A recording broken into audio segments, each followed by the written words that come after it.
సమస్యలు లేని జీవితం అంటూ ఉండదు. ప్రతి ఒక్కరి జీవితంలో ఏదో ఒక సమస్య ఉంటుంది. మీ సమస్యలన్నింటినీ తొలగించే ఓం శ్రీ కనకదుర్గా జ్యోతిష్యాలయం. విద్యా, ఉద్యోగం, ఆర్థిక, కుటుంబ సమస్యలు, ప్రేమ, పెళ్లి సమస్యలు, వ్యాపార సమస్యలు, ఇలా ఏ సమస్యకైనా పరిష్కారము అనేది చెప్పబడును. అలాగే స్త్రీ పురుష వశీకరణము అనేది ప్రత్యేకంగా చేయబడును.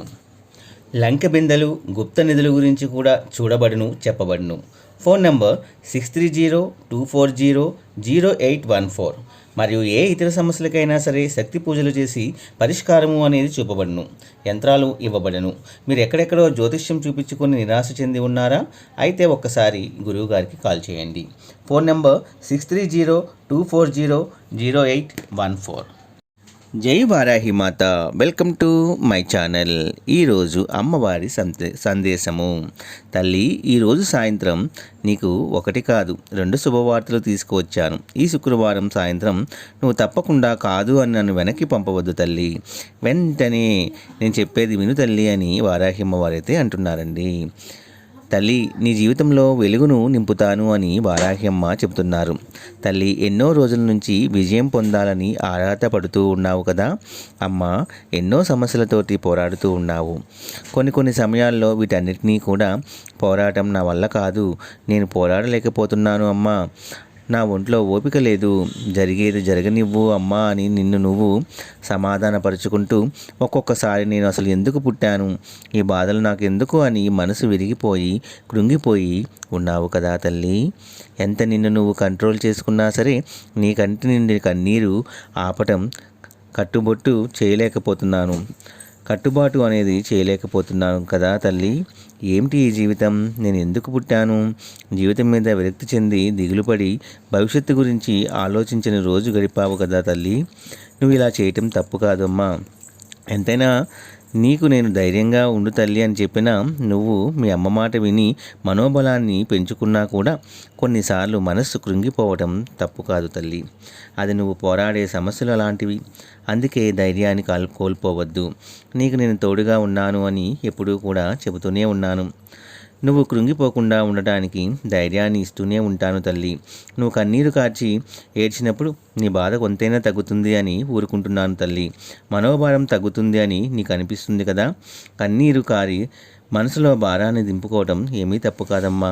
కానీ నువ్వు చేస్తున్న తప్పేమిటో తెలుసా తల్లి? ఒంటరిగా కూర్చొని కన్నీరు కార్చిన తర్వాత మళ్ళీ లేచి ఒక మనిషిలా తయారవ్వాలి. కానీ నువ్వు అదే తలుచుకుంటూ కాలాన్ని వృధా చేస్తున్నావు అమ్మా. ఎప్పుడు బాధపడుతూ జీవితాన్ని కష్టపెట్టుకుంటూ ఉంటున్నావు తల్లి. నీ ఆవేదన నీ సమస్యకి పరిష్కారం ఇస్తుందా చెప్పు తల్లి. అలా ఎప్పుడూ కాదమ్మా. ఏ స్థితిలో కూడా ఏ పరిస్థితిలో కూడా మంచి తీర్పు ఇవ్వదు తల్లి. నిన్ను బాధ పెడుతూనే ఉంటుంది. తిరిగి దాని గురించి ఆలోచించి మనోభారాన్ని ఇస్తుంది తప్పితే కష్టాన్ని తీర్చదు బిడ్డ. అనవసరంగా మనశ్శాంతిని పోగొట్టుకుంటున్నావు అమ్మా.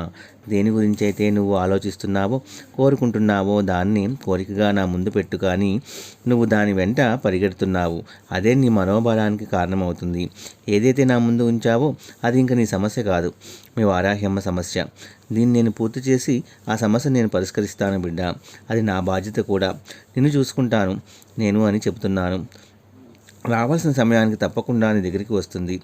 నీకు దక్కుతుంది తల్లి, దిగులు పడకు. నా వారాహి అమ్మ ఏమి ఇచ్చినా నా మంచి కోసమే అనుకో తల్లి. నీ కోరిక తీరటం ఆలస్యం అవుతుంది అంటే నీ మంచి కోసమే అని నమ్ము తల్లి. నా ఆశీర్వాదం పొంది నువ్వు సంతోషంగా జీవిస్తావు. నీ జీవితంలో వాన వస్తూనే ఉంటుంది. ఉప్పెన ఈదుతున్నావు తల్లి. నుంచోవడానికి కూడా స్థలం లేక ఈదుతున్నావు తల్లి. కన్నీరు వస్తూనే ఉంది అని కష్టపడకు తల్లి. నీ జీవితంలో ఉప్పెన తుఫాను వచ్చినా సరే అవి ఆనవాళ్ళు లేకుండా పోతాయి. సమస్యలు కష్టాలు బాధలు అన్నీ కూడా మటుమాయం అవుతాయి. ఎంతో విలువైన అదృష్టం దైవానుగ్రహంతో నీ జీవితంలోకి రాబోతుంది తల్లి. నువ్వు నీ జీవితంలో అద్భుతమైన రోజులు అనుభవించబోతున్నావు. నమ్మకంతో ఉండమ్మా. ఏ సమస్య కూడా నీ దాకా రాకుండా నేను చూసుకుంటాను. నీకు తోడుగా నేను ఉంటాను తల్లి. ఈ శుభ సమయాన రాత్రి సమయంలో ఈ సందేశం వింటున్నావు కదా అమ్మ. ఉదయించే సరికల్లా నీ వాకిట్లో 2 శుభవార్తలు ఉంచుతాను తల్లి. అందుకోవటానికి సిద్ధంగా ఉండు. ఇక నుంచి నీ జీవితంలో ఆనందం సంతోషం రెండూ ఉంటాయి తల్లి. మీ వారాహి అమ్మ అండగా ఉండగా దిగులు భయం ఎందుకు, సంతోషంగా ఉండు అని అమ్మవారైతే మనకి చాలా చక్కటి సందేశాన్ని ధైర్యాన్ని మనకి ఇస్తున్నారండి. ఈ వీడియో కూడా మీ అందరికీ నచ్చిందే అనుకుంటున్నాను ఫ్రెండ్స్. నచ్చితే ఒక చిన్న లైక్ ఇచ్చి సపోర్ట్ చేయండి. అలాగే 10 మంది మిత్రులకు కూడా షేర్ చేయండి. రేపు ఒక మంచి వీడియోతో మళ్ళీ మనందరం కలుసుకుందాము. అప్పటి వరకు సెలవు. జై వారాహి మాత. జై జై వారాహి మాత. సర్వే జన సుఖినో భవంతు.